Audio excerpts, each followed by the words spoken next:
Question है मानव निर्मित insulin. क्या नाम है? मानव निर्मित इंसुलिन। ठीक है, बायोटेक्नोलॉजी का क्वेश्चन है, ये लॉन्ग में आएगा कि जैव प्रौद्योगिकी से आप क्या समझते हैं, बायोटेक्नोलॉजी से आप क्या समझते हैं, मानव निर्मित इंसुलिन का वर्णन करें। ठीक है, अब मानव निर्मित इंसुलिन किस तरह से तैयार की जाएगी, ये सामने ग्राफ बना हुआ है, देखें। सबसे पहले एक ह्यूमन सेल लेंगे।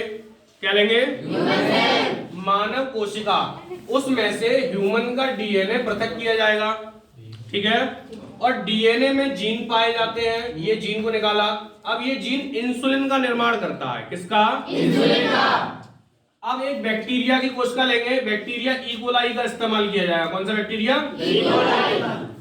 ई कोलाई बैक्टीरिया का जो एक्स्ट्रा डीएनए होता है उसे प्लाज्मिड कहते हैं। क्या कहते हैं? प्लाज्मिड। इस प्लाज्मिड को डीएनए से अलग कर दिया जाएगा। ठीक है, प्लाज्मिड का उपयोग हमेशा वाहक के रूप में किया जाता है, इस पर जीन लगाए जाते हैं। ठीक है, और इसके अंदर अपनी स्वयं द्विगुणन करने की क्षमता होती है, इसलिए इसका प्रयोग करते हैं। अब सबसे खास बात कि इस पूरी प्रोसेस में दो एंजाइम का इस्तेमाल होता है जो बहुत ज्यादा महत्वपूर्ण है। एक है रिस्ट्रिक्टेड एंडोन्यूक्लियस एंजाइम, हिंदी में कहते हैं प्रतिबंधित एंडोन्यूक्लियस एंजाइम। उसकी सहायता से प्लाज्मिड के टुकड़े कर लिए हमने, कट लगा दिया प्लाज्मिड में, जगह बना दी थोड़ी सी जिससे नया जीन इसमें जोड़ा जा सके। फिर उसके बाद क्या करेंगे, इस जीन को लाइगेज एंजाइम की सहायता से इस प्लाज्मिड में जोड़ दिया जाएगा। जुड़ गया?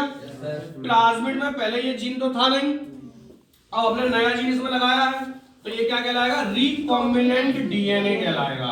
यानी कि इसमें नया कॉम्बिनेशन हमने मिला दिया। बात समझ में आई?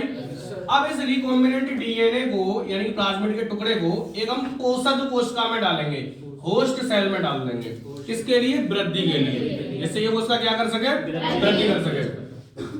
होस्ट सेल में ट्रांसफर करने के बाद जब ये बैक्टीरिया विभाजन करेगा, डिवीजन करेगा, तब उसके साथ साथ ये डीएनए भी विभाजन करेगा और ये जीन भी विभाजन करेगा, और इस जीन से हमें क्या प्राप्त होगी? इंसुलिन। और ये इंसुलिन किसके द्वारा बनाई गई है?